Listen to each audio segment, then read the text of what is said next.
To book flight tickets online, start by opening a web browser and searching for Expedia.com.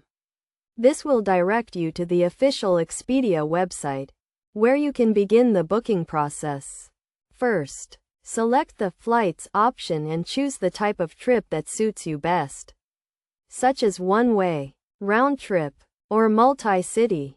Then, input your departure city, destination city, and departure dates, and click the Search button.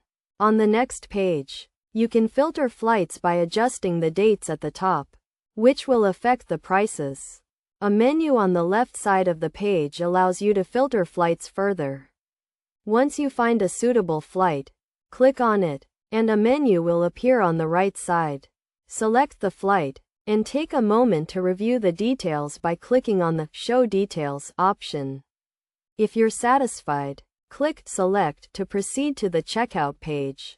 Here, you'll choose your seats, enter your personal details, such as full name, address, phone number, and payment method. Ensure all the information is correct to successfully book your flight.